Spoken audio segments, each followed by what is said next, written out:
Hey guys, how you doing? Ray here again. If you'd like to subscribe, it's Nitro Kyosho. Also remember to follow us on Facebook. Type in Nitro Kyosho. All one word, it'll bring it right to the community page, guys. Well, my son here, Antonio, has been dabbling with helicopters. He's been trying to figure out whether he likes it or not. I think he finally decided he likes it. I had him playing with a 2-channel Air Hog, guys, for a while, and a lot of crashes, a lot of bashes. Very tough Air Hogs. They can take a lot of abuse right into cement walls over and over and over, and they just don't break. And the one thing that's nice about these is because one of the most difficult things with learning a helicopter is the throttle. Most people will just grab a helicopter controls, hit the throttle, go full speed, right up, hit the ceiling and drop. So this really taught him the control of how to use the throttle.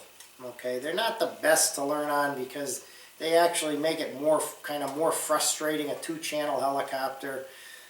So, you know, if there's a lot of better things out there like what I'm going to show you now in an Air Hog that's not that much more money. It will make learning a lot better. So let's get to that. This is the Scout made by Blade that we picked up at RC Madness up in Enfield, Connecticut. This is a 3-channel, guys, okay? And for anybody who doesn't know what a 3-channel means, there's 2 channels per movement of the stick. So this one can go up and down.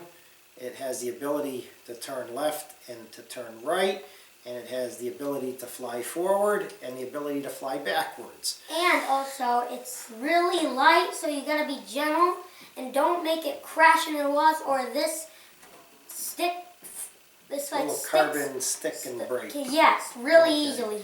Now the really difference between this and like an MCX2, guys, is the MCX2 has the ability, it has the aileron, so it can go fly, you know, left and right. This one doesn't. I have one of those. I want him to learn on this, and then he's going to upgrade to that. He flew this today, and I was just in total awe.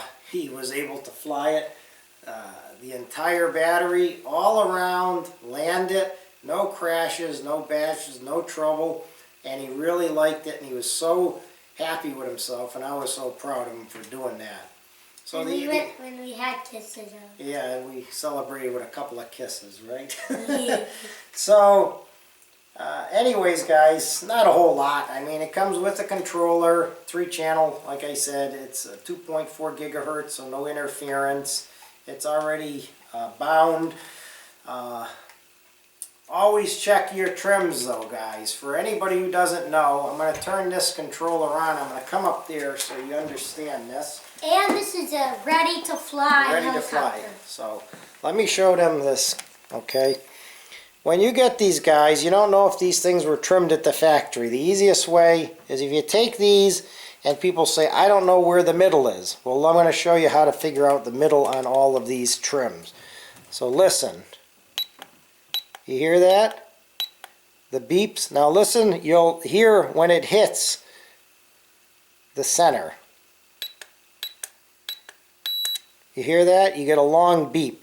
That's how you find it. Once again, beep. The long beep tells you you're centered, okay? So, like we said, this is a ready to fly, guys. It comes with the control. The helicopter is all built, obviously, everything it comes with. 3.7 volt, 70 milliamp battery. We tried to put bigger batteries in there, but they wouldn't fit because they were too thick. This doesn't have, like the MCX has the wire that plugs into the battery. This plugs into like a board. Okay, so let me get up and show you this quick. And it says a warning and read and follow. Yep, follow the instructions. That's for sure with batteries, even the little ones. It's a yellow one. Okay, so that's the helicopter. Not a whole lot to it, guys. Battery slides in and right into the board. One little gear. Control behind it. One gear on top. Swash plate in there. Okay. So it's a cool little helicopter, guys, and it has the ability for the advanced flying to get a little bit more steeper angle on the swash, and you can get that by when you're turning it on, or actually when it's on, excuse me. When you want to bind these guys, you're going to hold this stick down, you can hear it click, turn it on, and it'll bind. These already come bound from the factory, so you don't have to worry about that unless you put like a new circuit board on it.